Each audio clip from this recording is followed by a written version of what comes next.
Hello everyone and welcome back to Chaos Creations. Well, it's a Thursday and tomorrow I head off to the York Medieval Fair. So it's like a 3-day event of medieval fun and drinking and carrying on. So if you see a couple of videos of me dancing with a giant dragon or in a drinking competition with a dwarf going, don't be surprised. But before I leave, I wanted to just have a talk about where I am with terrain and painting and printing. So I printed out these little suckers. They're like gunships, I guess. They're not too bad. Printed at 0.2. Detail is quite nice. I'm not too sure if the camera will get that, but for 0.2, it's not too bad, and I can learn to paint up some gunships. I also printed out these. These were quite nice. These are like little chaos tanks with a chaos symbol on the back and like a little skull with fangs and so forth. Whoa, there we go, the focus again. But, they're not part of the Horus Heresy per se, but, they'll be fun painting up. I need the practice, I really do. But what I want to talk to you mostly about is my terrain.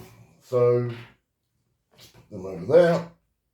The way I see Horus Heresy is, it's not the dark ages of technology just yet, but it's also not the golden age of technology. So you can have a mixed bag of everything. So what I wanted to do was I wanted to have some buildings looking quite nice-ish. They're not particularly destroyed or anything. They're okay. And I tried to put a bit of green and a bit of blue in some of them because I just don't want them to be black and white and a bit of grey and be boring as hell.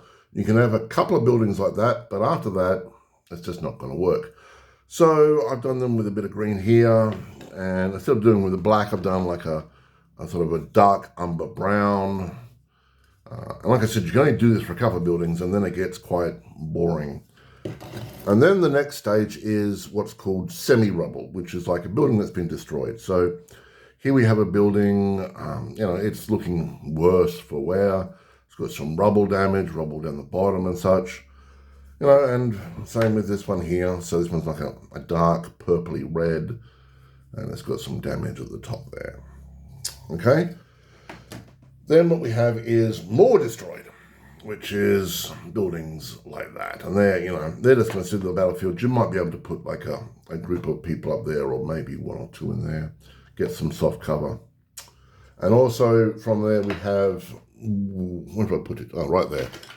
Well, this is bigger buildings, but it's got a bit behind it. So this will be great for putting troops in with like missile launchers or whatever and just shooting pew pew pew and underneath and such, giving them cover. And you can put tanks in there to your heart's content. In fact, let's see. Yep, fine, no worries then. I'm sure I could put a couple of tanks down below there. All good. So that's good. So we got normal buildings, semi-destroyed, mostly destroyed, and ruins. But there are still some places where technology is, still pretty impressive. Sort of like that Blade Runner industrial area. The rich people, the road trader houses, and so forth. So I had to do something for that. So what I'm doing is some of these sort of buildings. So this is like the golden age of technology that's still hanging around and such. And this is very beautiful. I'll paint this up almost like a fluoro surfboard in some respects. So there'll be lots of bright blues and yellows and reds and so forth. It's an industrial center, but it is in that beautiful stage of technology. And that will sit more than likely by itself, maybe a couple of smaller buildings around it, and that will be in a district all to itself, the rich area. So be it. Now that I think is printed for 6mm, I think. But I've upscaled it by a little bit, so it does look a little bit bigger. And it doesn't have to be like a rich person's place. It could be a refinery or something. I've just noticed it's got a little gap there. There's this printed with no supports, by the way. Absolutely stunning. So I'll do a couple of these so I can actually have like a rich district.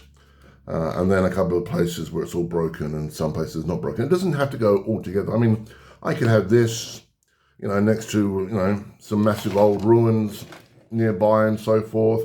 This place has obviously been devastated, this place, because, might have a shield around it or something, has been spared. That said, I might do a couple of ruined versions of this. We'll just see how we go for time and filament. So that is where I'm at now. So apart from that, I'll do no more printing. Maybe, like I said, one or two of the more nicer buildings, and that'd be about it. I'm not printing out any more tanks, planes, or anything. I've got enough to keep me busy learning how to paint them.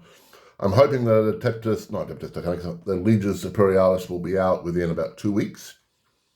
That's what I figure is the window, because you've got, the Christmas box sets coming out around about December, and they want to pump and ramp them up. Also late October, mid-October, I would say that we're going to see the Return of the Old World, and it's going to get a huge boost. So realistically, it's the end of September, early October is when their only window really to open up. Unless, of course, we're going to wait until 2024. Let's hope not. Anyway, everyone have a great day.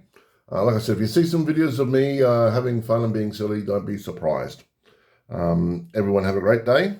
This is Chaos signing off. Bye.